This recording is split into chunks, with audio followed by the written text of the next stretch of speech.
Okay, so very good morning class. कल हमने एक इंट्रोडक्टरी लेक्चर देखा था, यानी बेसिक देखा था रॉक मैकेनिक्स के रिगार्डिंग, है ना, कि क्या होता है और क्या क्या सिलेबस में पढ़ना है। इससे रिलेटेड हमने कुछ बेसिक सब डिस्कशन किया था। उसी डिस्कशन को आज कंटिन्यू करेंगे। कल हमने कुछ चीजें सिर्फ समझी थी, लिखी नहीं थी ना। आज जो डिफिनेशन हमने कल देखी थी, या जो डिस्कशन हमने कल किया था, उसे से रिलेटेड कुछ नोट्स हैं और कुछ बेसिक्स हैं रॉक मैकेनिक्स के। फिर आगे लेक्चर को कंटिन्यू किया जाएगा, ठीक है। तो हमने सबसे पहला डेफिनेशन कल क्या देखा था, रॉक क्या होता है। रॉक मैकेनिक्स में हमने ब्रेक किया था ना इसको। सबसे पहला हमने रॉक देखा था। क्या होता है रॉक? कुछ जो अलग अलग मिनरल्स हैं, उनका कंपोजिशन, उनका बाइंडिंग अप करते हैं आपस में, तो जो एक मिक्सचर निकल के आता है थोड़ा हार्डर फॉर्म में, उसको हम लोग बोलते थे रॉक। यही था ना डिस्कशन में? Yes no? हाँ। ठीक है, तो सबसे पहले रॉक का डेफिनेशन लिखिए आप लोग। रॉक का डेफिनेशन लिखिएगा। रॉक का डेफिनेशन लिखिए। Hard compact, hard compact and naturally occurring earth material, hard compact and naturally occurring earth material composed of composed of one or more minerals, composed of one or more minerals, ठीक है। कि hard material है, हमने ये देखा था कि rock जो होता है वो थोड़ा हार्ड मटेरियल होता है। कई सारे मतलब दो या दो से ज्यादा मिनरल्स का कंपोजिशन होता है ना, मिक्सचर होता है। और अर्थ में पाया जाता है, नेचर में ही पाया जाता है ना। हम लोग ऐसे ह्यूमनली तो बनाते नहीं है कि अलग से अपना रॉक बना रहे हैं, ऐसा नहीं होता ना। जो भी होता है नेचुरली अकरिंग ही होता है ये रॉक तो। मतलब हाँ। मेन मेड भी बनाया जा सकता है, ऐसा नहीं बनाया नहीं जा सकता, बट हम लोग बनाते नहीं, हम लोग के यूज की चीज नहीं है वो। जो नेचुरली अकरिंग है उसी में हम लोग थोड़ा छेड़खानी करते रहते हैं और अपना जो डिजायर है वो फुलफिल करते रहते हैं, यही होता है। Yes no? हाँ। ठीक है, तो यहां तक रॉक में किसी कोई दिक्कत? जो रॉक का डेफिनेशन लिखा है इससे किसी कोई आपत्ति? Anyone, any doubt? चलिए, नहीं। तो नेक्स्ट पैरा से लिखिएगा। नेक्स्ट पैरा से लिखिएगा। अब दो रॉक जो है वो उन दोनों को अलग अलग कैसे करना है, थोड़ा सा यहाँ पे बेसिक समझ लीजिए। आगे हम लोग रॉक मास क्लासिफिकेशन देखेंगे कि रॉक मास को क्लासिफाई कैसे करते हैं, वो आगे का टॉपिक है। बट जो बेसिक डिस्टिंक्शन है दो रॉक्स के बीच में, वो कहाँ पे आता है और कैसे वर्क करता है, ये समझ लीजिए थोड़ा सा। तो नेक्स्ट पैरा से लिखिएगा। One rock is distinguished, one rock is distinguished,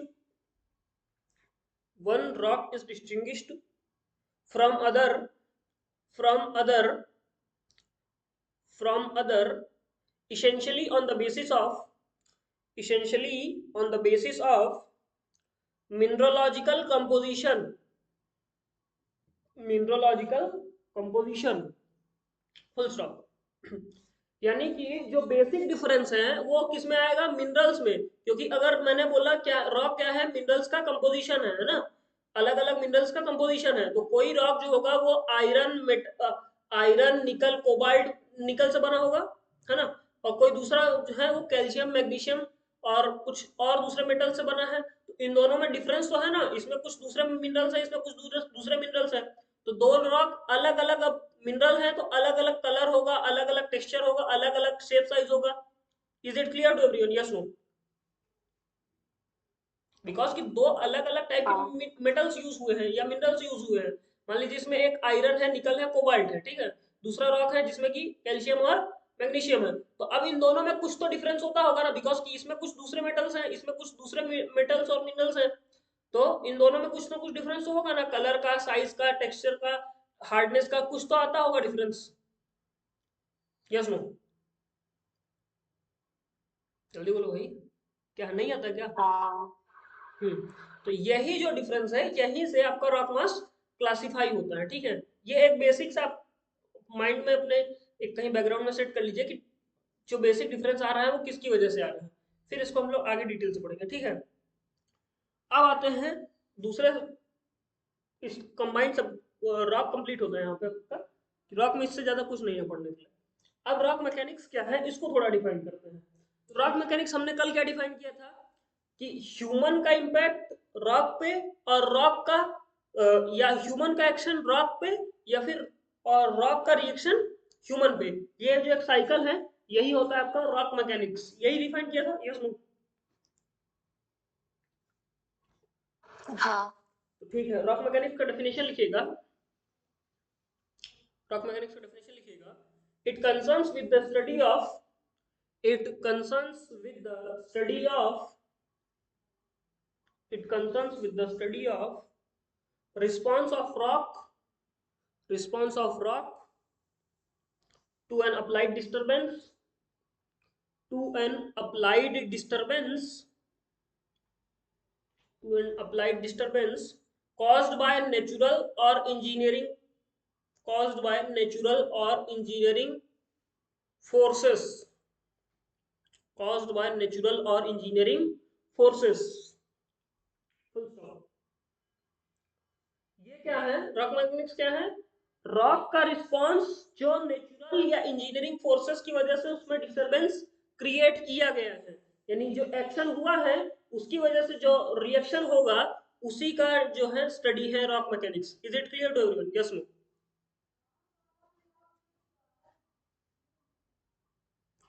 clear? हाँ। ठीक। अब जो हमने थोड़ा सा रॉक पे वापिस आते हैं, है ना? ये रॉक मैकेनिक्स हो गया। रॉक क्या होता है, रॉक मैकेनिक्स क्या होता है, दोनों चीजें हमने डिफाइन कर ली, ठीक है। अब वापिस से आते हैं रॉक पे। रॉक को मैंने क्या बोला था कि दो चीजों का मतलब दो या दो से ज्यादा मिनरल्स को आपस में हमने कंबाइन किया है तब रॉक बना है। तो अच्छा, जब ये बताइए, जब दो या दो से ज्यादा मिनरल कंबाइन हुए हैं तो इसमें एक चीज फॉर श्योर होगी कि जो मिनरल्स कंबाइन हुए हैं या जो मिनरल्स वो आपस में जुड़े हैं, इनके बीच में कोई एक बाइंडिंग फोर्स होता होगा। Yes no? हाँ। अब बाइंडिंग फोर्स या तो वो नेचुरली उन दोनों के बीच में हो, वो दोनों मतलब ऐसा समझो कि उनको ना आपस में मतलब जैसे ये समझो ये एक रॉक है और ये दूसरा रॉक है, इन दोनों को आपस में जॉइंट होना है। अब केमिकली तो ये जॉइंट नहीं हो रहे हैं क्योंकि नेचर में केमिकल कोई रिएक्शन नहीं हो रहा है ना? नेचर में जो भी रिएक्शन हो रहा है ये कैसा हो रहा है? फिजिकल रिएक्शन हो रहा है। तो फिजिकल रिएक्शन में इनके बीच में कोई एक बाइंडिंग एलिमेंट आना चाहिए कि नहीं आना चाहिए? जैसे हम लोग अगर कोई ऑब्जेक्ट अगर टूट जाता है तो उसको फेविक्विक ग्लू वगैरह डाल के चिपकाते हैं ना, पेपर फट जाता है तो ग्लू डालते हैं, फेविक्विक डालते हैं, समथिंग लाइक दैट। हाँ। तो रॉक्स के बीच में भी कोई एक ऐसा एलिमेंट आना चाहिए ना, जेलिंग एलिमेंट या ग्लू टाइप का एलिमेंट, कुछ तो आना चाहिए ना। अदरवाइज वो दो रॉक आपस में कैसे कंबाइन हो सकते हैं? पॉसिबल तो नहीं है फिजिकली। तो मतलब एक कोई कंबाइनिंग एलिमेंट आना चाहिए कि नहीं आना चाहिए? आना चाहिए। तो हमारे पास अब रॉक में क्या क्या हो गए? दो चीजें हो गई, पहला मिनरल ग्रेन्स हो गए और दूसरा ग्लू हो गया। Is it clear to everyone? Yes no? Mineral grains क्या, वो जो दो मिनरल्स आपस में कंबाइंड हो रहे हैं, और ग्लू क्या, जो उन दोनों को कंबाइंड अटैच करने का काम कर रहा है, उन दोनों को रोक के रख रहा है। अगर वो दोनों कंबाइंड हो गए तो उन दोनों को रोक के रखने वाला जो काम कर रहा है वो कौन कर रहा है? ग्लू कर रहा है। Is it clear to everyone? Yes no? Hmm. ठीक है। तो अब रॉक नेक्स्ट मतलब ऐसा साइड हेडिंग लिखिए रॉक, उसके आगे एक डैश देके लिखिए ये क्या है? जियोलॉजिकल मटेरियल है। ठीक है, जियोलॉजिकल मटेरियल है। रॉक जो है एक जियोलॉजिकल मटेरियल है। ठीक है। अच्छा, ये मतलब ऐसा जरूरी है क्या कि हमेशा ग्रेन के फॉर्म में होगा या होमोजीनस होगा, हेट्रोजीनस होगा, ऐसा कुछ जरूरी है क्या? अच्छा, होमोजीनस होगा कि हेट्रो नहीं होगा, पहले तो ये बताओ। रॉक जो है वो होमोजीनस होगा कि नहीं होगा, ये बताओ पहले तो।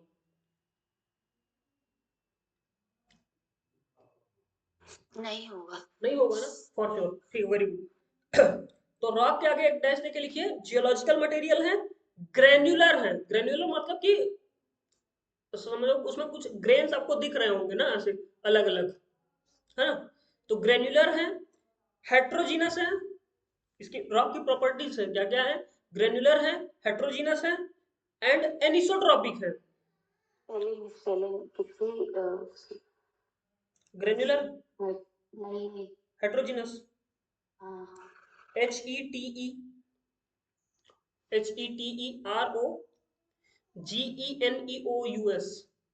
Heterogeneous and anisotropic. अभी के लिए ध्यान रखिए कि एनिसोट्रॉपिक होता है, आइसोट्रॉपिक एनिसोट्रॉपिक क्या होता है ये सब अपन डिटेल में डिस्कस करेंगे जब टाइम आएगा। अभी के लिए ध्यान रखिए कि रॉक जो होता है वो एनिसोट्रॉपिक होता है ना, फॉर सम टाइम। चलिए ये हो गया anisotropic. Consisting of consisting of consisting of दो चीजें बताई थी मैंने, पहला क्या, मिनरल ग्रेन्स, और दूसरा ग्लू। तो इसको ना ऐसे कंसिस्टिंग ऑफ को के बाद डैश देके ऐसे मतलब दो बाइफरकेट कर, दो एरो बाइफरकेट करके लिखेंगे, उसके नीचे कुछ कुछ लिखना है हम लोगों को, ठीक है। दो एरो बाइफरकेट करिए, उसके बाद लिखिएगा कंसिस्ट ऑफ, पहला लिखिए मिनरल ग्रेन्स, दूसरा ग्लू। मिनरल ग्रेन्स और ग्लू। तो मिनरल ग्रेन्स जो होते हैं ना वो कई सारे हो सकते हैं, वो मतलब ऐसा समझिए कि मल्टीपल, उसमें लिख लीजिए कि multiple mineral can participate, multiple mineral can participate. But जो ग्लू वाला पार्ट है ना उसमें बहुत पर्टिकुलर मिनरल जो है अपना रोल का प्ले करते हैं। जैसे सबसे पहला एग्जांपल लिखिए, फेरस या फेरोजिनस मटेरियल, फेरोजिनस मटेरियल ग्लू वाले पार्ट में लिखिएगा। पहला एलिमेंट जो है वो है फेरोजिनस मटेरियल, यानी जो आयरन वाला मटेरियल है ना वो आपका काम करता है ग्लू का या जेलिंग एजेंट का, है ना। कौन सा है पहला मटेरियल, फेरोजिनस मटेरियल जिसमें कि आयरन पाया जाता है वो। दूसरा लिखिए, दूसरा लिखिए कैल्सेरी calcareous material, calcareous material, C A L C A L CAREOUS, calcareous material, मतलब जिसमें कैल्शियम की मात्रा ज्यादा पाई जाएगी, वो वाले मटेरियल जो है ये ग्लू वाला काम करते हैं, ठीक है। तीसरा सिलिशियस, सिलिशियस SILLICIOUS,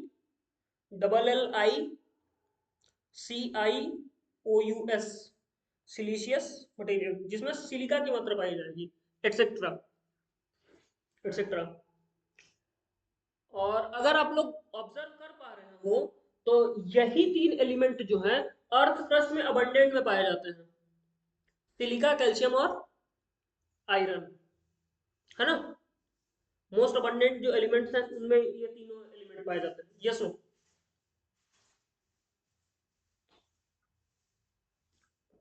गलत बोल रहा हूँ क्या, हम्म, गलत बोल रहा हूँ? नहीं अच्छा, तो मतलब मोस्ट अबंडेंट जो एलिमेंट्स हैं उनमें से इन तीनों का रोल का अच्छा खासा है, ठीक है। आयरन, सिलिका और कैल्शियम। तो ये तीनों जो है ना ग्लू का काम करते हैं। जो अब कई सारे रॉक्स, कई सारे मिनरल्स जो आपस में मिलकर रॉक बनाते हैं उनको आपस में अटैच रखने का काम ये मिनरल्स करते हैं, ठीक है। यहाँ तक क्लियर सबको, एनीवन एनी डाउट?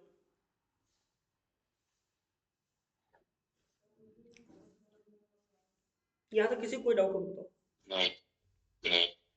ठीक।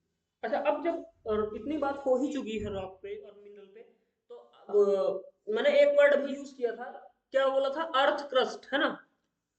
तो थोड़ा उस पे भी चलते हैं पहले। तो अर्थ क्रस्ट क्या, तो ये बताइए स्ट्रक्चर ऑफ अर्थ सबको क्लियर है क्या? किसी को मतलब सबको क्लियर है कि नहीं है, पहले तो बताओ।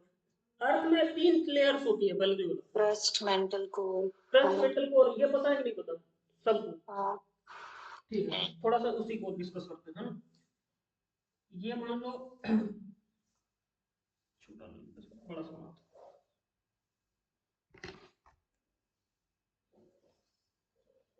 ये मान लो अर्थ है, ठीक है।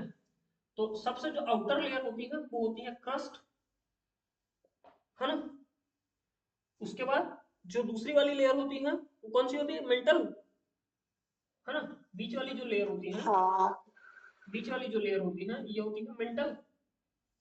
और तीसरी वाली जो सबसे इनर पार्ट जो होता है ये होता है कोर। यही होता है कि नहीं होता? हाँ तो क्रस्ट वाला पार्ट क्या होता है वो लिखिएगा, फिर देखते हैं। क्रस्ट में लिखिएगा topmost shell, topmost shell, topmost shell having thickness of, having thickness of 30 to 35 kilometers in general, 30 to 35 kilometers in general, and 5 to 6 kilometer in oceans, and 5 to 6 kilometer in oceans, 5 to 6 kilometer in oceans. Oceans में 5 to 6 kilometre क्यों हो रही है? क्योंकि जो ocean है वो खुद ही 30 मतलब लगभग 28-30 किलोमीटर का जो है उसका डेप्थ हम लोग एज्यूम करके चलते हैं, ठीक है, कि जो ओशियन है उनका खुद का डेप्थ जो है 20-22 किलोमीटर का है। फिर उसके बाद जो है 5-6 किलोमीटर नीचे आपको अर्थ क्रस्ट मिलता है, फिर उसके बाद अर्थ क्रस्ट खत्म हो जाता है, ठीक है। तो अब ये देखिए अर्थ क्रस्ट दो टाइप के हैं। कौन सा? एक नॉर्मल अर्थ क्रस्ट जहां पे पानी नहीं है, जहां पे ओशियन नहीं है। दूसरा ओशियनिक क्रस्ट। अर्थ क्रस्ट भी कौन से हैं? दो टाइप के। अर्थ क्रस्ट जो एक लैंड लॉक्ड है वो वाला, और दूसरा जो ओशियंस में है वो वाला। ओशियनिक क्रस्ट हो गया और दूसरा आपका क्या हो गया? कॉन्टिनेंटल क्रस्ट हो गया। अगर कॉन्टिनेंट्स की बात करें हम लोग या लैंड वाले जो है उस पर बात करें तो एक आपके पास ओशियनिक क्रस्ट हो गया और दूसरा कॉन्टिनेंटल क्रस्ट हो गया। अर्थ क्रस्ट दो टाइप के हो गए। ये पॉइंट क्लियर है कि नहीं सबको? Yes no?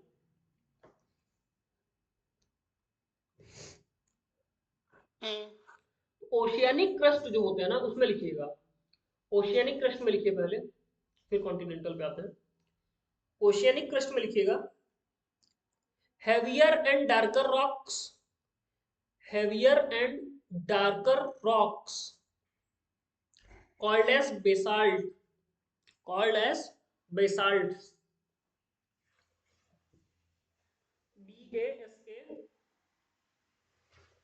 BASALTS, basalts। नाम सुना होगा ना बेसाल्ट? तो ये जो है ओशियनिक क्रस्ट में ज्यादा मात्रा में पाया जाता है, ठीक है। दूसरा लिखिए कॉन्टिनेंटल क्रस्ट, कॉन्टिनेंटल क्रस्ट। ये लाइट कलर का होता है, लाइट कलर, लाइट कलर या light coloured, light coloured and and of lighter density, and of lighter density, lighter density called as granitic rocks, granitic rocks, GRANITIC, granitic rocks, ठीक है। तो जो oceanic crust है वहां पे कौन से टाइप के रॉक मिल रहे हैं आपको? बेसाल्टिक रॉक मिल रहे हैं। और जो कॉन्टिनेंटल क्रस्ट है वहां पे आपको कौन से? ग्रेनाइटिक रॉक्स मिल रहे हैं। Is it clear to everyone? Yes no? Yes. ठीक।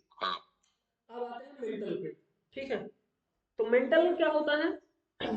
ये बीच वाला लेयर है ना। तो इसका जो डेप्थ है ये अराउंड 2900 किलोमीटर के आसपास बोला जाता है, ठीक है। मतलब सरफेस से 30 किलोमीटर तक, 30 से 35 किलोमीटर तक तो आपका क्या होगा? क्रस्ट। फिर क्रस्ट के पास 2900 किलोमीटर तक जो है वो आपका क्या बोला जाता है? मेंटल। अच्छा, मेंटल में मतलब अच्छा ये बताइए, आपने एक वर्ड सुना होगा जियोथर्मिक ग्रेडियंट, ठीक है। सुना है कि नहीं सुना? हाँ। क्या होता है जियोथर्मिक ग्रेडियंट? जैसे जैसे डेप्थ इंक्रीज होती है तो टेम्परेचर राइज होता है। टेम्परेचर राइज होता है। अच्छा, जब टेम्परेचर हाई होगा तो वहां पे एसिडिक चीज सरवाइव कर पाएगी क्या? हाई टेम्परेचर पे एसिड सरवाइव कर पाएगा क्या? एसिड? हाँ। पता नहीं। नहीं शायद। ऐसा इसको समझो कि दही जो होता है उसमें कुछ लैक्टिक एसिड होता है ना। जैसे उसको गर्म करते हैं तो वो अपनी मतलब जैसे जैसे अगर आप दही का टेम्परेचर बढ़ाते जाते हैं तो वो अपना नेचर छोड़ता जाता है ना। After certain point of time दही दही नहीं रह जाता है। अगर आप उसको हीट कर देंगे तो वो दही नहीं रह जाएगा। है ना। सिमिलरली कोई भी एसिड हो, अगर आप उसको हीट कर देंगे ना, वो अपना नेचर छोड़ देगा, ठीक है। तो उस केस में क्या हाँ होता है कि जो ये मेंटल वाला पार्ट है, यहाँ पे जितने भी आपके बेसिक मटेरियल्स हैं, बेसिक मटेरियल्स मतलब क्या कि जो पीरियोडिक टेबल में लेफ्ट हैंड साइड पे आते हैं, इधर वाली साइड पे, तो इधर वाली साइड पे आपको पता होगा सारे मेटल्स आते हैं, है ना। हाँ हाइड्रोजन, सोडियम, पोटाशियम, फिर उसके बाद आयरन, ऑयरन, जितने भी हैं वो सारे लेफ्ट हैंड साइड में ही आते हैं ना। हाँ इसमें तो ये मेटल वाले पार्ट में ना सारे मेटल्स आपको मिलते हैं, मेटल्स जो है अबंडेंट में मिलते हैं, ठीक है। तो इसमें लिखिएगा it is made up of, it is made up of, it is made up of extremely basic materials, extremely basic materials like iron, like iron, magnesium, iron, magnesium, etc. But poor in silica, but poor in silica. अब ध्यान दीजिएगा, silica भी metal है, but ये poor क्यों है। Silica अगर आप लोग ध्यान देते होंगे तो पीरियोडिक टेबल में राइट हैंड साइड पे आता है, तो उसका नेचर थोड़ा एसिडिक होता है, तो यहाँ पे वो अपनी प्रॉपर्टीज खो देता है, ठीक है, बिकॉज टेम्परेचर बहुत हाई होता है। Is it clear to everyone, yes no. हाँ तो मेंटल वाले पार्ट में सिलिका उलिका नहीं मिलता, सिलिका उनका मिलता है क्रस्ट वाले पार्ट में, जहाँ पे टेम्परेचर थोड़ा ठीक ठाक है, सिलिका और ये सारा कुछ यहाँ पे अबंडेंट में है। मेंटल वाले पार्ट में सिर्फ और सिर्फ बेसिक जो मेटल्स हैं वो वाले मिलते हैं आपके, कौन कौन से, आयरन हो गया, मैग्नीशियम हो गया, एक्सेट्रा, ठीक है। तो मेंटल का रेंज क्या था, 2900 किलोमीटर, और इसमें क्या मिल रहा है ये क्लियर है, आयरन, मैग्नीशियम या बेसिक जो आपकी वो है मेटल्स हैं वो वाले मिल रहे हैं आपको। Is it clear to everyone, yes to. हाँ ठीक, अब इनर मोस्ट पे चलते हैं। इनर मोस्ट, इनर मोस्ट क्या है, कोर। कोर पे टेम्परेचर और ज्यादा होगा, मेंटल से ज्यादा होगा कि कम होगा, पहले बताओ। ज्यादा होगा। ज्यादा होगा ना, तो यहाँ पे और ज्यादा बेसिक मेटल, है ना, जो मेटल्स मिलेंगे वो और ज्यादा बेसिक होंगे। तो यहाँ पे निकल, और अच्छा यहाँ पे ना प्योर फॉर्म में मेटल एग्जिस्ट कर पाना भी थोड़ा टफ है, क्योंकि किसी मतलब इंडिविजुअल मेटल की बेसिसिटी इतनी ज्यादा नहीं होती है कि वो इतने हाई टेम्परेचर को अडॉप्ट कर पाए या रेजिस्ट कर पाए, ठीक है। ऐसा समझिए, जो ओरिजिन ऑफ अर्थ है उसको थोड़ा सा मैं एक पॉइंट ऑफ रेफरेंस लीजिएगा, कि एक थ्योरी क्या दी जाती है कि अर्थ जो है वो एक सोलर सिस्टम में जो हमारा स्टार है सन, उसी का एक टूटा हुआ पार्ट है, वो धीमे धीमे ठंडा होता गया, ऊपर वाला पार्ट, बट अंदर वाला पार्ट अभी भी जल रहा है, वॉल्केनोस के फॉर्म में इरप्ट होता रहता है, यही कॉन्सेप्ट है। लिटिल लिटिल, ज्यादा डिटेल में नहीं जाना है, बट कुछ कुछ ऐसा कॉन्सेप्ट है क्या। हम्म,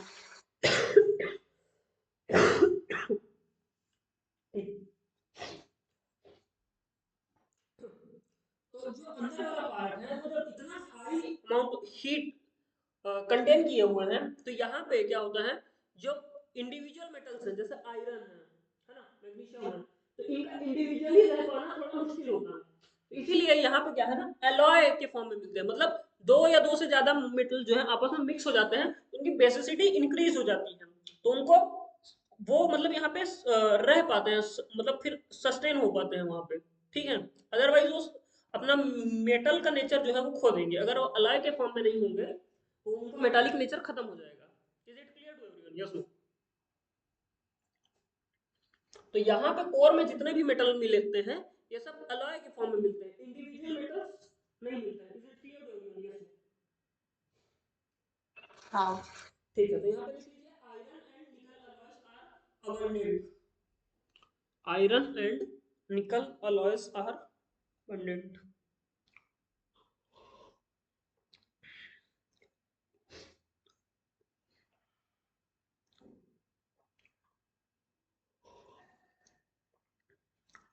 कोर में लिखना है। हाँ, ये एक पॉइंट ये भी लिख लीजिएगा, inner most structure of earth, और दूसरा पॉइंट लिख लीजिए कि iron and nickel alloy are abundant.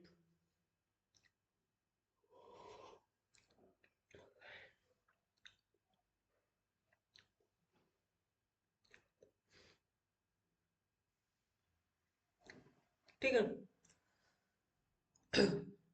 अब देखते हैं हम थोड़ा और आगे की चीजें। अच्छा, आगे की चीजें पे चले उससे पहले ये बताइए कि ये जो रॉक मैकेनिक्स हम लोग पढ़ने वाले हैं, ठीक है, इसका फील्ड में एप्लीकेशन क्या है हमारे लिए, थोड़ा सा इसको भी समझ लीजिए। भले लिखिएगा मत, बट इसको समझे रहिए, आप लोग को थोड़ा क्लैरिटी रहेगी कि क्यों पढ़ रहे हैं। फील्ड में एप्लीकेशन कोई बता सको, एनीवन, एनी आईडी?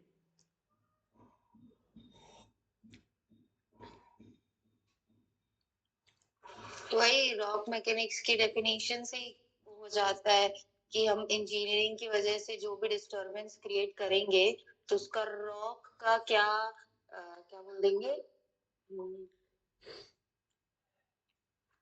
रिस्पॉन्स होगा, रॉक का रिस्पॉन्स होगा, ठीक है। उसको हमको हैंडल कैसे करना है, इसलिए पढ़। ठीक ठीक। हैंडल करने वाला पार्ट मतलब ये समझ लीजिए ग्राउंड कंट्रोल करना है पहला तो, ठीक है। हाँ।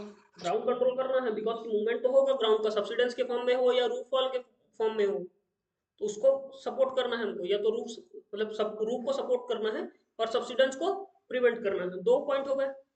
Is it clear to you? Yes no? Dump हमारा फेल ना करे, बिकॉज कि हम लोग क्या कर रहे हैं, ओबी को डंप करते हैं, एक पर्टिकुलर स्ट्रक्चर के फॉर्म में हम लोग उसको डंप करेंगे, ताकि ओबी जो है वो हमारा, या डंप जो है वो हमारा फेल ना करे, है ना। हम लोग उसमें मैकेनिक्स अपना, इंजीनियरिंग मैकेनिक्स और रॉक मैकेनिक्स दोनों कंबाइंडली अप्लाई करेंगे और उसको एक ऐसे स्ट्रक्चर के फॉर्म में ला के रखेंगे कि डंप जो है वो फेल ना करे। Is it clear to you? Yes no? Clear है ना भाई?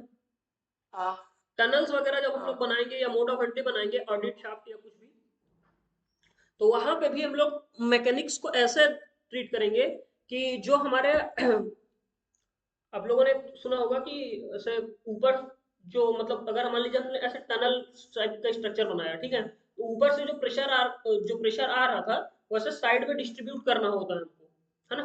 तो हम लोग उसके लिए सर्कुलर टनल बनाते हैं, ऐसा मतलब टनल जो होता है वो इस सर्कुलर शेप बनाते हैं, ऐसा रेक्टेंगल शेप का नहीं बनाते, बिकॉज कि इसमें जो प्रेशर ऊपर से आने वाला है वो थोड़ा कम रेजिस्ट कर पाता है, बजाय कि सर्कुलर फॉर्म में है तो प्रेशर को ज्यादा रेजिस्ट कर पाता है। तो ये हमें पता कैसे चला, जब हमने उसको स्टडी किया, उसके आने वाले जो ऊपर से आने वाला प्रेशर है उसको देखा हमने कि वो किस फॉर्म में जो है वो ज्यादा रजिस्ट कर पा रहा है, ठीक है। तो ये हमारा एप्लीकेशन है उसका फील्ड में रॉक मैकेनिक्स का। Is it clear to everyone? Yes no? हाँ। ठीक। बाकी स्लो फॉर्मेशन और वगैरह वगैरह ये सारी चीजें भी कंसीडर की जा सकती है, ठीक है। चलिए, अब हमारा डिस्कशन चल रहा था रॉक के आसपास, वापस आते हैं बैक टू द पॉइंट, ठीक है।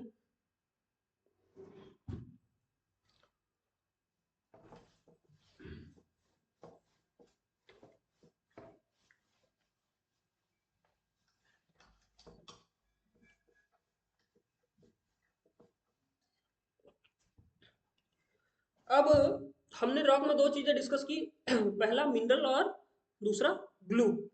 अब ग्लू तो हमने देख लिए थे कौन कौन से होते हैं, ठीक है। अब आते हैं मिनरल वाले पार्ट पे। तो मिनरल को ना अकेले नहीं पढ़ा जा सकता, मतलब ऐसे वन बाय वन सारे मिनरल नहीं पढ़े जा सकते हैं, इसलिए हमने क्या किया है, इनको कुछ ग्रुप्स में डिवाइड किया है, ठीक है। कुछ ग्रुप्स में इनको डिवाइड किया है, तो देखते हैं कि कौन सा मिनरल है, कौन से ग्रुप में हमने उसको रखा हुआ है, ठीक है। तो एक आप लोग ऐसा टेबल बनाइए,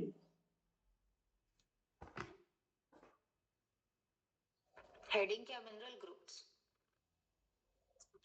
मिनरल क्लासिफिकेशन लिखिए, बिल्कुल हेडिंग में लिखिए मिनरल क्लासिफिकेशन।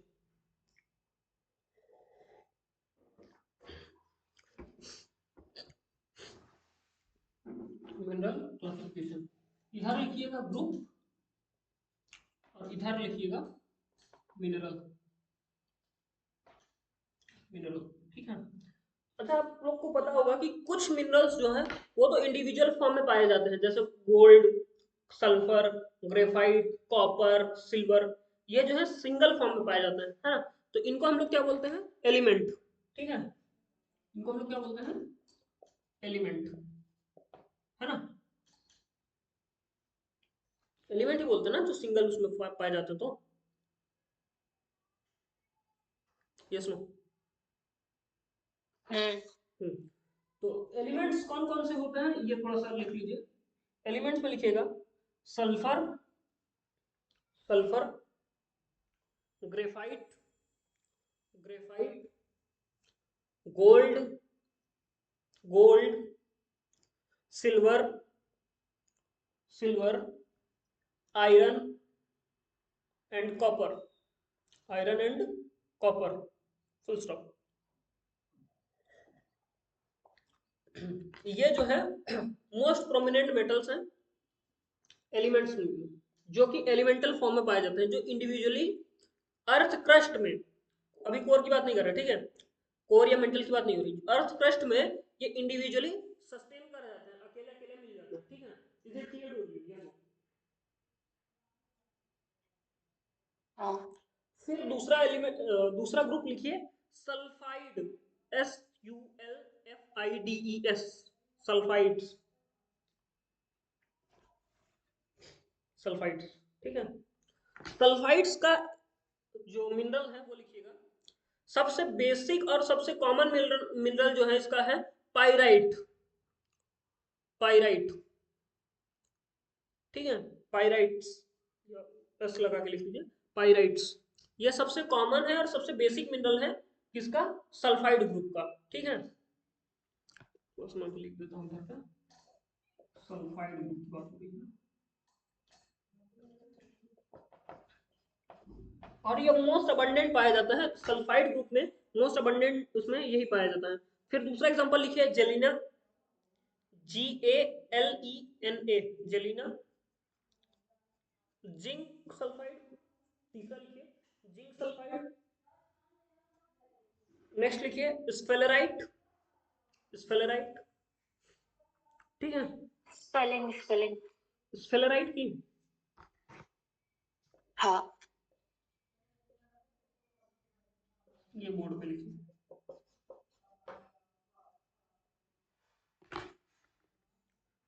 ठीक है।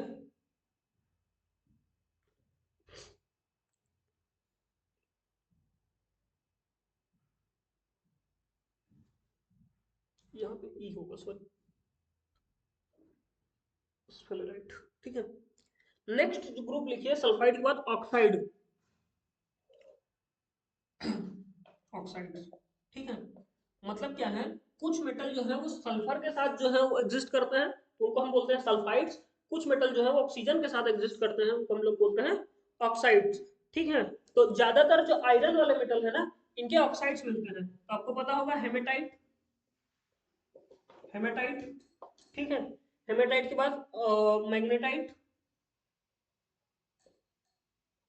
मैग्नेटाइट, ठीक है, और कौन सा होता है, आयरन के तीन होते हैं ना, हेमेटाइट, मैग्नेटाइट और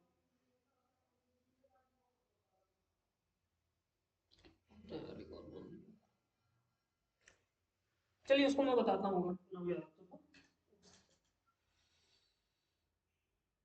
फिर उसके बाद होता है ferric oxide, ferric oxide,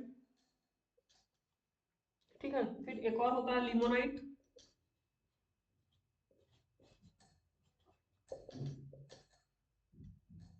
limonite,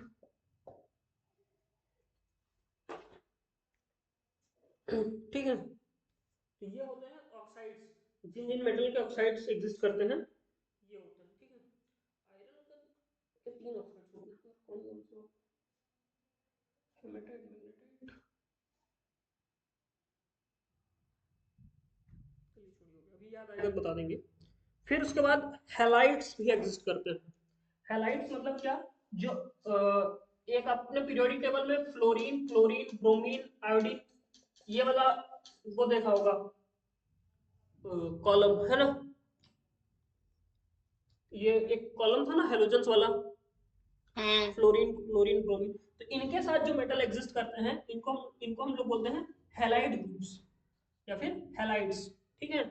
तो हैलाइड्स में क्या क्या होते हैं, फ्लोराइट, हैलाइड्स में होता है fluorite, sodium chloride NaCl salt जो हम लोग खाते हैं, ये भी आपका मेटल है, ठीक है, बट हैलाइड के फॉर्म में एग्जिस्ट करता है। Sodium chloride, calcium fluoride CaF, calcium fluoride, calcium fluoride etcetera, ठीक है। फिर उसके बाद नेक्स्ट जो ग्रुप आता है वो होता है कार्बोनेट। कार्बोनेट यानी कि जो कार्बन के साथ एग्जिस्ट करते हैं उसको हम लोग बोलते हैं कार्बोनेट, ठीक है। तो कार्बोनेट में आपके क्या क्या आते हैं, इसमें ध्यान दीजिएगा, कैल्साइट, कैल्साइट, कैल्साइट, फिर डोलोमाइट, डोलोमाइट, कैल्साइट जो वो होता है ना, वो उसका बेसिक एक एग्जांपल लिखिए, कैल्शियम कार्बोनेट। कैल्साइट वर्ड को ही अंडरलाइन करिए, उसके नीचे एक वर्ड और लिखिए, कैल्शियम कार्बोनेट। डोलोमाइट को लिखिए, डोलोमाइट को लिखिए कैल्शियम मैग्नीशियम कार्बोनेट। कैल्साइट और डोलोमाइट, डोलोमाइट में लिखिएगा calcium magnesium carbonate. Basic difference ये क्लियर रहेगा आप लोगों को। कैल्साइट क्या होता है, कैल्शियम कार्बोनेट CaCO3, और डोलोमाइट जो होता है वो CaMgCO3 होता है, ठीक है। तो ये बात ध्यान में रखिएगा, आप लोगों को थोड़ा कहीं पे अगर जियोलॉजी वाले क्वेश्चन में आपको हेल्प करेगा। रॉक मैकेनिक्स में तो ऐसा नहीं पूछा जाता है, बट हाँ जियोलॉजी वाले पार्ट में आपको हेल्प करेगा, ठीक है। नेक्स्ट लिखिए फॉस्फेट। फॉस्फेट यानी जो फॉस्फोरस के साथ जो मिनरल्स एग्जिस्ट कर रहे होंगे ये ग्रुप में, है ना, उनको हम लोग बोलते हैं फॉस्फेट। फॉस्फेट में लिखिए एपेटाइट, एपेटाइट APATITE, एपेटाइट, या फिर कैल्शियम फॉस्फेट, या फिर कैल्शियम फॉस्फेट, या फिर कैल्शियम फॉस्फेट, ठीक है। नेक्स्ट लिखिए सल्फेट्स। सल्फेट्स, अब ध्यान दीजिए, हमने एक यहां पे लिखा था सल्फाइड और दूसरा लिखा है सल्फेट, है ना, FATE। हाँ FATE। सल्फाइड वाले उसमें क्या है ना, सल्फर की वैकेंसी, सल्फर की वैलेंसी जो है वो कुछ दूसरी है, और सल्फेट वाले केस में सल्फर सल्फर की वैलेंसी कुछ दूसरी है। क्योंकि सल्फेट में क्या होता है ना, सर समझिए कि कॉपर सल्फेट CuSO4 होता है, ठीक है, और ये सल्फाइड में कॉपर सल्फाइड CuS2 होता है क्या शायद, या मतलब सल्फर की वैलेंसी जो है दोनों जगह पे अलग अलग है। इसकी वजह से जो वो कंपोजिशन होता है ना, और जो ये आपके सल्फेट्स होते हैं ना, ये बहुत ज्यादा एसिडिक नेचर के होते हैं। जैसे H2SO4 हाइड्रोजन सल्फेट, है ना, एसिड होता है, अच्छा खासा एसिड होता है, मतलब मोस्ट डेंजरस एसिड यही होता है ना शायद, हाइड्रोजन सल्फेट, या सल्फ्यूरिक एसिड जिसको बोलते हैं, सुना है नाम H2SO4? हम्म। हाँ। तो ये जो होता है ना, यहाँ पे सल्फर की वैलेंसी कुछ दूसरी होती है, फॉर दैट रीजन हमने इसको दो बार अलग अलग जगह पढ़ा ना। तो सल्फेट में लिखिएगा calcium sulphate, calcium sulphate, gypsum, ये तो बहुत कॉमनली आप लोगों ने सुना होगा, जिप्सम, ठीक है। उसके बाद लिखिए barium sulphate, barium sulphate, barium sulphate, ठीक है। फिर उसके बाद नेक्स्ट ग्रुप लिखिएगा सिलिकेट्स, नेक्स्ट ग्रुप लिखिए सिलिकेट्स, ठीक है। जब जो सिलिका के, गेट्स या गेट्स? सिलिकेट्स CATES, सिलिकेट्स, ठीक है। जो सिलिका के साथ हम लोग मिलके मिनरल बना रहे होते हैं, मतलब हम लोग नहीं, जो सिलिका के साथ जो मेटल्स हैं वो कंबाइंड होकर जो मिनरल बना रहे होते हैं उनको बोलते हैं हम लोग सिलिकेट्स। इसमें ना खूब सारे आते हैं, जैसे इसमें आता है माइका मिनरल्स आते हैं, क्वार्ट्ज आता है, फेल्सफर आता है, ठीक है। माइका मिनरल्स, क्वार्ट्ज, फेल्सफर, और क्ले मिनरल्स भी आते हैं इसमें आपके। क्ले मिनरल्स में कुछ एग्जांपल लिख लीजिए। क्वार्ट्ज के बाद क्या कहा था आपने? क्वार्ट्ज के बाद फेल्सफर।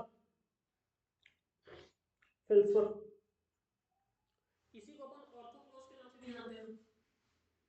ऑर्थोक्लेज या ऑर्थोक्लोज क्या बोलते हैं, ऑर्थोक्लेज, है ना। उसमें पढ़ा होगा ना मोहस स्केल में, फेल्सफर या ऑर्थोक्लेज स्लैश में लिखा रहता है, तो वही है ये। ठीक है।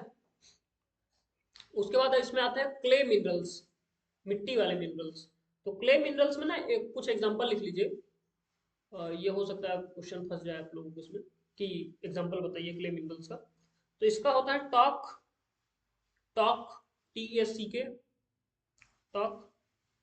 फिर आता है KAO, स्पेलिंग ही बोल देता हूँ, थोड़ा सा वर्ड टफ है। KAO LINITE, KAOLINITE, कॉलिनाइट, कॉलिनाइट। ठीक है। नेक्स्ट लिखिए सरपेंटाइल, सरपेंटाइल क्ले मिनरल्स का ही तीसरा एग्जांपल है सरपेंटाइल। स्पेलिंग बता दो। SERPEN, SERPENTILE, TILE। ठीक है, ये हो गया सरपेंटाइल। ठीक, तो यहाँ से आपके खत्म होता है मिनरल्स का क्लासिफिकेशन। ठीक है, इतने टाइप्स के आपके जो मिनरल्स हैं या जो रॉक्स हैं वो मिनरल के फॉर्म में आपको पाए जाते हैं। ठीक है, इसके बाद आता है क्या कि रॉक का classification based on their formation. आपने तीन टाइप के रॉक सुने होंगे ना, इग्नियस, मेटामॉर्फिक और सेडिमेंट्री। हाँ। तो ये रॉक को क्लासिफाई किस बेस पे किया गया था, यानी रॉक्स जो हैं उनको हम लोग ने किसके बेस पे क्लासिफाई किया था, फॉर्मेशन के बेस पे, कि उनका ओरिजिन कैसे हुआ है। उस बेस पे हमने रॉक को तीन पार्ट में डिवाइड किया था। कौन कौन से, इग्नियस, मेटामॉर्फिक और सेडिमेंट्री। ठीक है, चलिए उसी पे आते हैं थोड़ा सा।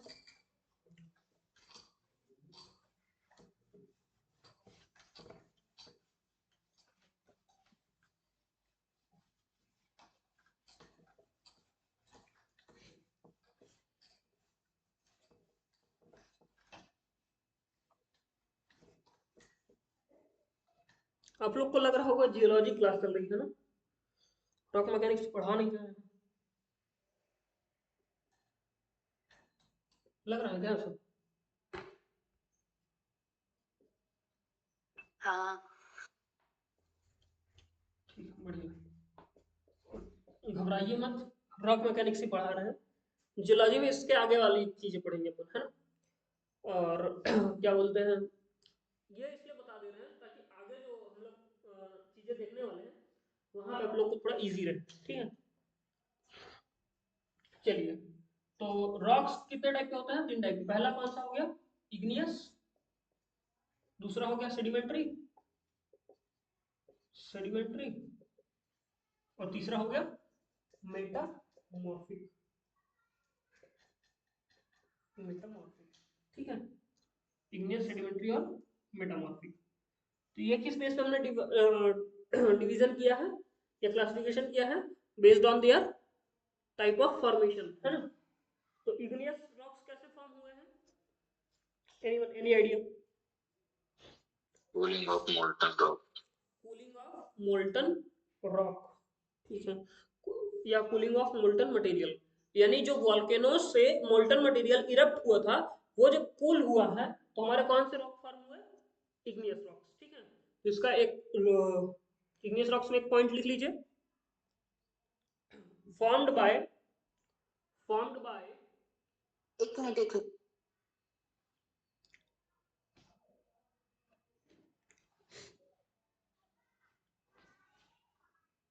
बोलिए। formed by hardening of, hardening of molten material, molten material erupted from, erupted from volcanoes, erupted from volcanoes magma and called as magma, यानी जो मोल्टन मटेरियल निकला था वोल्केनोज से उसको हम लोग क्या बोल रहे थे, मैग्मा।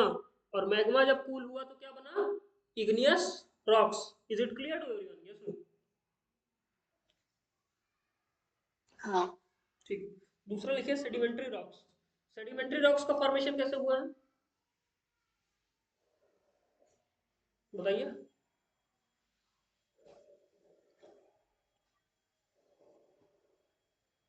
जी, सेडिमेंट्री रॉक्स का फॉर्मेशन कैसे हुआ है? इरोजन और वेदरिंग की वजह से जो चेंजेस आता है पूरा, फिर कुछ नया रॉक बनता है। ठीक। इरोजन और वेदरिंग की वजह से जो सेडिमेंट्स एक पॉइंट पे डिपॉजिट होते हैं और लेयर बाय लेयर उनके ऊपर डिपॉजिशन होता रहता है, तो फिर अब मान लीजिए जो लोअर लेयर है उसके ऊपर अपर लेयर आई, फिर अपर के ऊपर एक और अपर लेयर आई, है ना? तो जो लोअर लेयर है उसके ऊपर क्या होता है, टेम्परेचर और प्रेशर बढ़ता जाता है, उसकी वजह से वो हार्ड होती जाती है रॉक, है ना? जो नीचे वाली रॉक बेड है वो हार्ड होती जाती है, जो नीचे वाली लेयर है वो हार्ड होती जाती है। तो उसकी वजह से जो रॉक फॉर्म हुआ है उनको हम लोग क्या बोलते हैं, सेडिमेंट्री रॉक, है ना? तो इसमें लिखिएगा sedimentary rocks are formed sedimentary rocks are formed due to deposition of sediments by the process of weathering due to deposition of sediments by the process of weathering or some deposition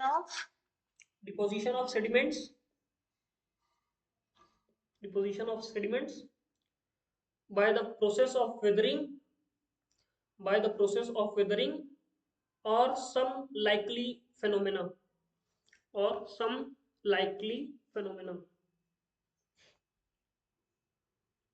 या some similar phenomena लिख लीजिए, or some similar phenomena, more appropriate word, or some similar phenomena, ठीक है? या weathering और इसी के जैसे जो सिमिलर फिनोमेना हैं उनकी वजह से जो डिपोजिशन हुआ है सेडिमेंट्स का, उन उसके हेल्प से जो रॉक्स जनरेट हुए हैं उनको हम लोग क्या बोलते हैं, sedimentary rock. Is it clear to you? Yes no? हाँ। ठीक। अब इसमें नेक्स्ट आता है मेटामॉर्फिक रॉक। इनका फॉर्मेशन कैसे हुआ है?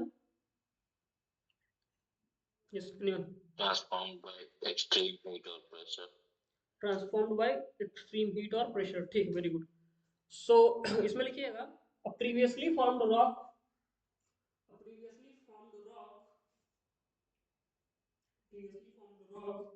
under extreme heat and pressure changes its nature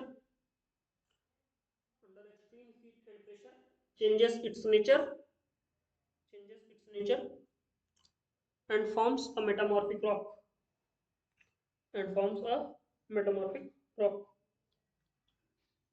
ठीक है? मेटामॉर्फिक रॉक के बाद जब और हीट एंड प्रेशर बढ़ेगा फिर आपका वो मोल्टन फॉर्म में आ जाता है, लावा आगे। ठीक। अब इसके बाद ये जो रॉक्स, जो तीन आपने टाइप्स देखे हैं ना, ये क्या है ना, इंटर कन्वर्टिबल है ये ना। तो एक ऐसा साइकिल चलता है जिसको हम लोग रॉक साइकिल के नाम से जानते हैं। थोड़ा सा उसको ड्रॉ करते हैं so you will get more clarity about that। मान लो ये हो गया igneous rocks, ठीक है? igneous rocks। फिर इधर हो गया sedimentary rocks,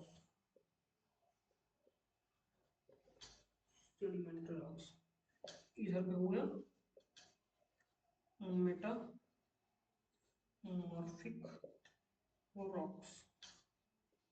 ठीक है, मेटामॉर्फिक रॉक्स। अच्छा, आप ध्यान दीजिएगा, इग्नियस रॉक्स पे अगर मैं वेदरिंग का प्रोसेस कराऊंगा तो इग्नियस रॉक्स क्या होगा, टूटेगा तो क्या फॉर्म करेगा, सेडिमेंट्स। इसमें मैग्मा भी तो आएगा, देखते हैं कहीं तो आएगा ही। सेडिमेंट्स, मैग्मा कोई रॉक थोड़ी ना होता, लेकिन रॉक रॉक साइकिल में तो आता है ना कि इग्नियस तो मैग्मा से ही बना ना।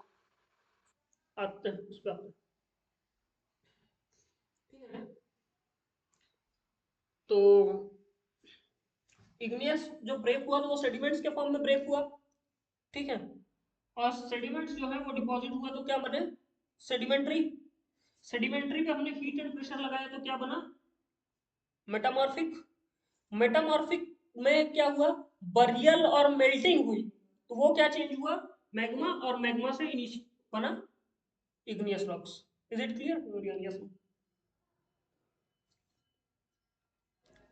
क्लियर है।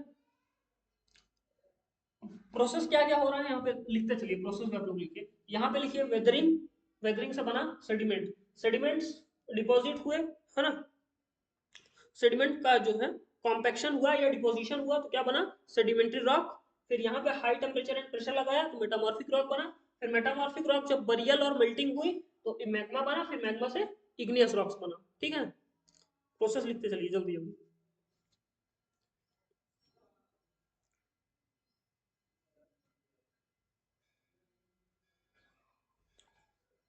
क्लियर है कि नहीं अभी तक?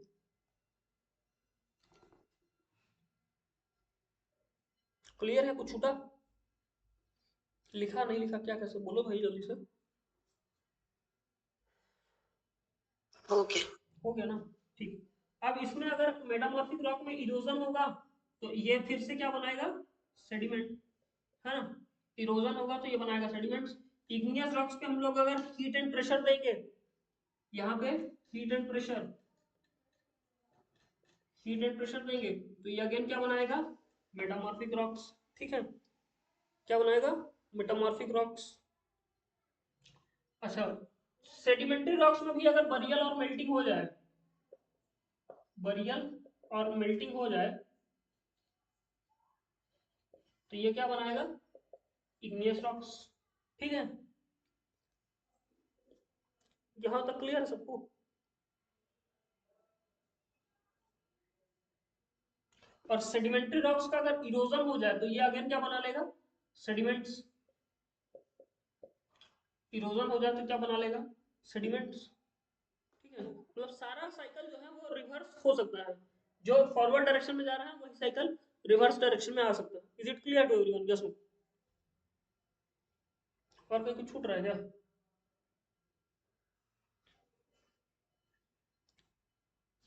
चलिए ठीक, मेरे हिसाब से इतना ही।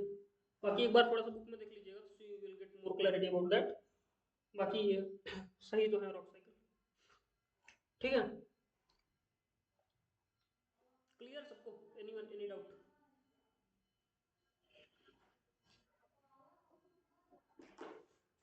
नहीं।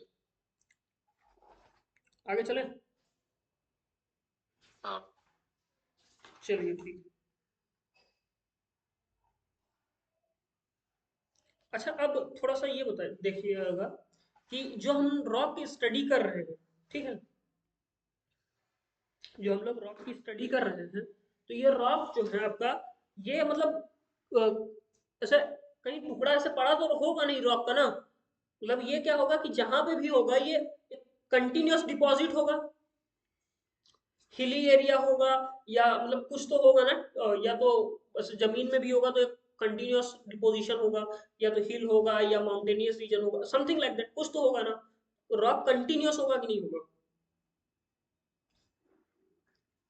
रॉक बेड का एक डिपोजिशन होगा कि नहीं होगा, मतलब ऐसा तो है नहीं कि इंडिविजुअली रॉक ऐसा कहीं पड़ा मिल जाए आपको। मतलब मैं कह रहा हूँ कि अगर आपको पड़ा मिल भी जाए तो वो सॉइल पे मिलेगा ना, सॉइल पे भी तो मतलब सॉइल उसके नीचे भी तो एक सॉइल का डिपोजिशन है कि नहीं है, मतलब हाँ। एक स्ट्रक्चर होगा ना आपके पास, जब जहां से भी आप रॉक उठाएंगे वहां पे आपको एक इंडिविजुअल रॉक नहीं मिलेगा, उसके आसपास एक स्ट्रक्चर मिलेगा। Is it clear to you? Yes. हाँ। उस स्ट्रक्चर में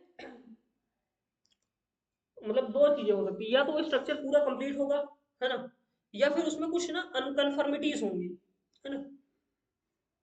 अगर हिल है तो उसमें अप एंड डाउन, मतलब ऐसा कुछ अप एंड डाउन टाइप का होगा, अगर वो नॉर्मल आपका प्लेन है तो उसमें कहीं कहीं पे ब्रेक होंगे, मतलब कहीं पे स्टार्ट हो रहा होगा कहीं पे एंड हो रहा होगा, ऐसा कुछ तो होगा ना। Is it clear? हाँ इसको ऐसा समझिएगा,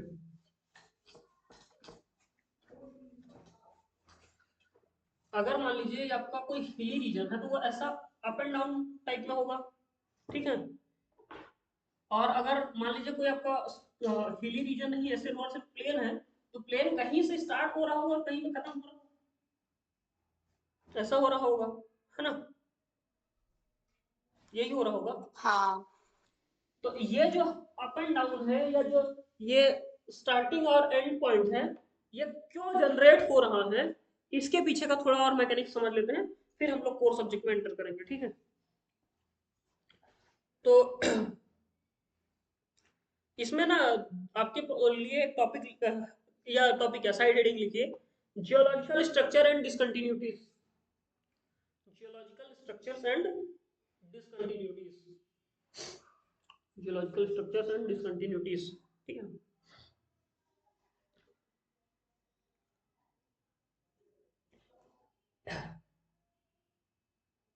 सबसे पहला लिखिएगा फोल्ड, फोल्ड, दूसरा लिखिए फॉल्ट, फॉल्ट, तीसरा लिखिए जॉइंट, जॉइंट, इनको एक्सप्लेन भी करेंगे। हाँ पढ़ेंगे थोड़ी सी आते हैं, जॉइंट, चौथा लिखिए फ्रैक्चर, फ्रैक्चर, पांचवा लिखिए अनकन्फर्मिटी, अनकन्फर्मिटी, और छठवा लिखिए डिसकंटिन्यूटी, डिसकंटिन्यूटी, ठीक है। ये छह चीजें हम लोग को थोड़ा सा समझनी है क्या क्या होती है, तो हम लोग को थोड़ा क्लैरिटी रहेगी कि चीजें कैसे वर्क करती है ना। अच्छा फोल्ड क्या होता है, anyone any idea what is fold?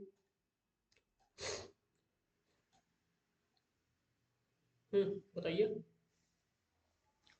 Compression, compressive force की वजह से जो ये अप डाउन फोल्ड्स बन जाते हैं, स्ट्रक्चर बन रहा है up down structure of rock. मतलब ये जो जिगजैग कर्व बन रहा है यही है आपके हिसाब से फोल्ड? हम्म ठीक है, वेरी गुड। इसमें लिखेगा fold may be defined as, fold may be defined as, fold may be defined as a curved or zigzag structure, a curved or zigzag structure shown by the rock bed, shown by the rock bed, shown by the rock bed, full stop. It is best displayed by, it is best displayed by, it is best displayed by sedimentary rocks, sedimentary rocks, full stop. Sedimentary rocks में आपको ये अच्छा खासा देखने को मिलता है fold वगैरह। अच्छा ध्यान दीजिएगा ये फोल्ड बना कैसे है, इसके पीछे का मैकेनिज्म थोड़ा समझते हैं। मैकेनिज्म आप लोग ऐसे समझिए, ये मान लीजिए प्लेन सरफेस था, ठीक है, दिख रहा है सबको। हाँ अब मैंने क्या किया, इसके साइड से फोर्स लगाना चालू किया, ठीक है। जैसे जैसे फोर्स बढ़ाता जाऊंगा कि बीच में एक ऐसा माउंटेनियस रीजन टाइप का स्ट्रक्चर जनरेट हो रहा है ना, मतलब एक फोल्ड जनरेट हो रहा है कि नहीं, एंटी क्लाइन बन रहा है, ठीक है। अगर मैं इसी को थोड़ा सा क्या करता हूँ बीच से ऐसा मोड़ देता हूँ, थोड़ा फोर्स का अपना जो डायरेक्शन चेंज करता हूँ, तो अब क्या होगा, एक सिंक्लाइन बन रहा है, एक एंटी क्लाइन बन रहा है, ये सिंक्लाइन है ये एंटी क्लाइन है, हाँ ठीक है। ये वाला सिंक्लाइन है ये वाला एंटी क्लाइन है। तो क्या हो रहा है, ध्यान दीजिएगा, पहले नॉर्मली प्लेन था, अब ये वाला पार्ट ऊपर जा रहा है, ठीक है, ये वाला पार्ट ऊपर जा रहा है, तो मतलब यहाँ पे जो रॉक्स थे ये भी ऊपर जाएंगे ना साथ साथ। यस नो भाई, वो तो ऐसा है, नहीं नहीं है ना कि सिर्फ एक पर्टिकुलर पार्ट ऊपर चला गया बीच में वॉइड हो जाएगा। स्पेस तो वॉइड तो क्रिएट होने से रहा, जब वो पार्ट ऊपर जा रहा था वो पूरा अपने साथ साथ जितना भी उसके नीचे मटेरियल है उसको ऊपर लेके जाएगा कि नहीं जाएगा। Yes no. हाँ और अब देखिए ये वाला पार्ट नीचे जा रहा था, तो ये वाला पार्ट जब नीचे जा रहा है तो ऐसा तो है नहीं कि वो चला जाएगा पूरा, मतलब एकदम ऐसे झटके से। अच्छा, झटके से नहीं जाएगा, नॉर्मल वो स्लोप बनाता हुआ जाएगा, बट इसको भी अपने साथ कुछ ना कुछ लेके जाना चाहिए था। पर दिक्कत ये है कि इसके यहाँ पे ऊपर कुछ है ही नहीं, ऊपर खाली जगह है ना, ऊपर खाली जगह है, तो ये यहाँ पे क्या क्रिएट हो गया, वॉइड।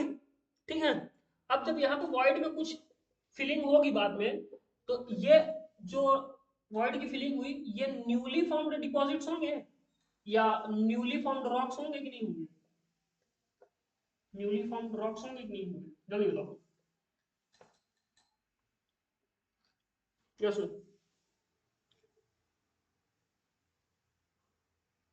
क्या, हाँ और ये वाले जो रॉक हैं ये ओल्डर फॉर्मेशन के रॉक होंगे कि नहीं होंगे, ओल्डर रॉक्स होंगे कि नहीं होंगे। हाँ ठीक, वेरी गुड। इस बात को ध्यान में रखिएगा कि ओल्डर रॉक्स कहाँ मिलेंगे और न्यूली फॉर्म्ड रॉक कहाँ मिलेंगे, फोल्ड के केस में। ठीक है, फॉल्ट ऑल्ट के केस में तो ऐसा कोई दिक्कत नहीं रहती है।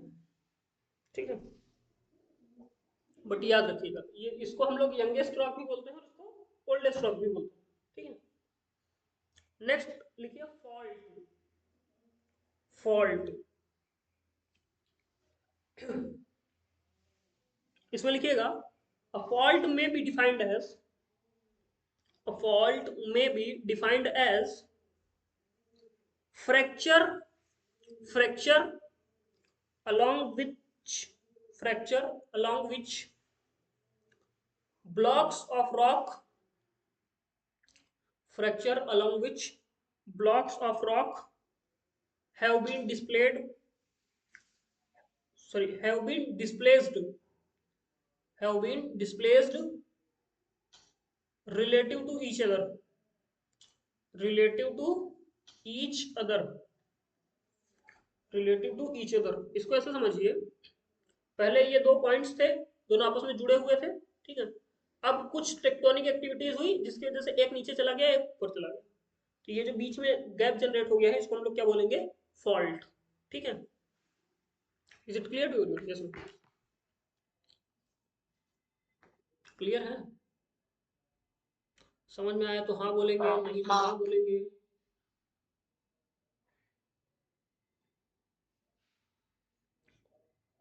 चलिए अब इसके बाद एक इसी में फॉल्ट में एक चीज और लिखिए, फॉल्ट प्लेन।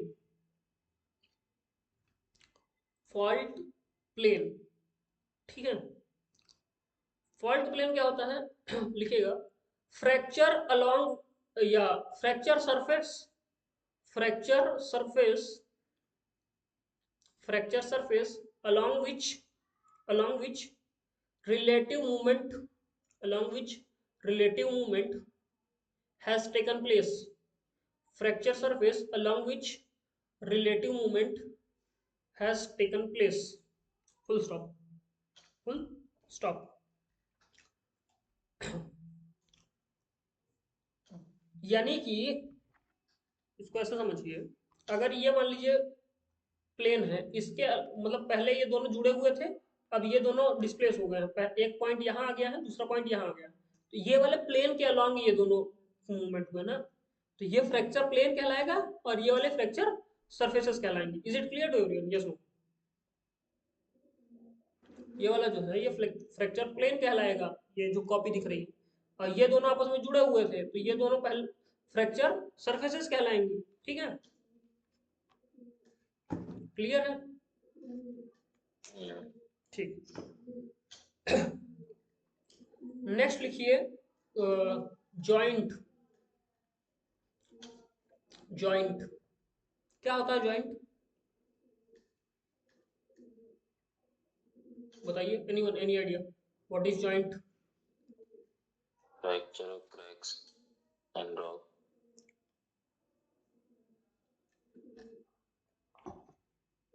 फ्रैक्चर और क्रैक्स इन रॉक, कुछ कुछ पास में हो बट एग्जैक्टली नहीं आ पाए। चलिए ठीक, लिखिएगा इसमें fracture, fracture where little or no movement has taken place, fracture where little or no movement has taken place, fracture where little or no movement has taken place। ठीक है, कि जहां मतलब जॉइंट कहां पे, जहां पे कि मूवमेंट नहीं हुआ है या बहुत लिटिल हुआ है। ऐसा समझो, अगर रस्सी टूट जाती है, ठीक है, हम लोग एक रस्सी लेते हैं, उसको तोड़ देते हैं, फिर ज्वाइंट करेंगे तो कहाँ पे ज्वाइंट करेंगे, जहां पे फ्रैक्चर हुआ था उसी के आसपास ना। और ज्वाइंट करने का मतलब क्या है कि जो मूवमेंट उस पर में हो चुका है उस मूवमेंट को वापस नलीफाई करना, यही ना होता है। ये सुन, अगर कोई रस्सी टूटी, उसका मूवमेंट, जो मूवमेंट हो गया है, अब दो पार्ट अलग अलग हो गए, तो उसके मूवमेंट को नलीफाई करेंगे तो क्या करेंगे, उसमें एक गांठ वाट लगाएंगे, है ना, उसको हम लोग टाई करेंगे। अब जब दोनों पार्ट को आपस में वापस से जोड़ दिया गया है तो यहाँ पे क्या क्रिएट हुआ, एक जॉइंट। बट इसमें देखिए कि दोनों पार्ट के बीच में मूवमेंट नहीं है ना। क्लियर है क्या, मूवमेंट हमने जब खत्म कर दिया तभी तो जॉइंट क्रिएट हुआ ना। Is it clear to everyone? Yes, no? When movement is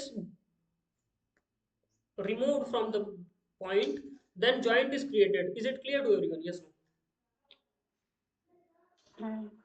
ठीक। नेक्स्ट लिखिए अनकन्फर्मिटी, अनकन्फर्मिटी, अनकन्फर्मिटी। ठीक है, इसमें लिखिएगा major breaks, major breaks in sedimentation, in sedimentation are called unconformities। Major breaks in sedimentation are called unconformities, are called unconformities। ठीक है, जो sedimentation का प्रोसेस चल रहा था उसमें अगर कोई अच्छा खासा ब्रेक आ जाए, अच्छा खासा गैप आ जाए, तो वो जो गैप है उसको हम लोग क्या बोलते हैं, अनकन्फर्मिटी। ठीक है, फुल स्टॉप। देखिए नेक्स्ट, इसी में नेक्स्ट पैरास लिखिएगा, नेक्स्ट पैरास लिखिएगा, दस THUS, thus an unconformity, thus an unconformity may be defined as an older erosion surface, an older erosion surface which separates younger series from the older series, younger series from the older series। full stop, full stop। ठीक है, मतलब जो दो series हैं उन दोनों के बीच में जो गैप आ रहा है वो क्या कहलाता है, अनकन्फर्मिटीज। ठीक है, जो दो सेडिमेंटेशन की लेयर्स हैं इन दोनों के बीच में जो भी गैप आएगा वो क्या कहलाएगा, unconformity. Is it clear to everyone? Yes. Gap मतलब कोई रॉक आएगा या रॉक ही आएगा, कोई ऐसा गैप नहीं है, रॉक ही होगा, बट वो कुछ दूसरा रॉक होगा, है ना। मान लो ऐसा समझो कि आप लोगों ने एक चीज सुना होगा, रिवर जो होती है वो मिएंडरिंग करती है ना, सुना है। तो रिवर क्या है कि जब मिएंडरिंग करती है तो अपने साइड में ना कुछ डिपोजिशन करती है। ठीक है, तो एक टाइम पे एक रिवर जो है वो डिपोजिशन कर रही थी अपनी मिएंडरिंग की वजह से, बट ड्यू टू मिएंडरिंग उसका डायरेक्शन चेंज हो गया फॉर सम टाइम। अब जो डिपोजिशन था रिवर का वो दूसरा था, अब वहां पे जो नेचर की वजह से डिपोजिशन होगा वो कुछ दूसरा होगा। After certain point of time river वापस से अपने सेम रूट पे आ गई, ओरिजिनल रूट पे आ गई, तो फिर से रिवर मिएंडरिंग के थ्रू जो वो डिपोजिशन है वो अपना सेडिमेंटेशन जो है वो अपना चालू करेगी। तो अब देखिए बीच में गैप आया ना, यस नो, हाँ तो यही होता है अनकन्फर्मिटी। ठीक है, वो जो बीच में नेचर की वजह से हो रहा था, अभी जो रिवर की वजह से हो रहा था, बीच में नेचर की वजह से होने लगा, तो ये जो नेचर की वजह से हो रहा है ये हमारा क्या कहलाएगा, अनकन्फर्मिटी। ठीक है, नेक्स्ट लिखिए डिसकंटिन्यूटी। डिसकंटिन्यूटी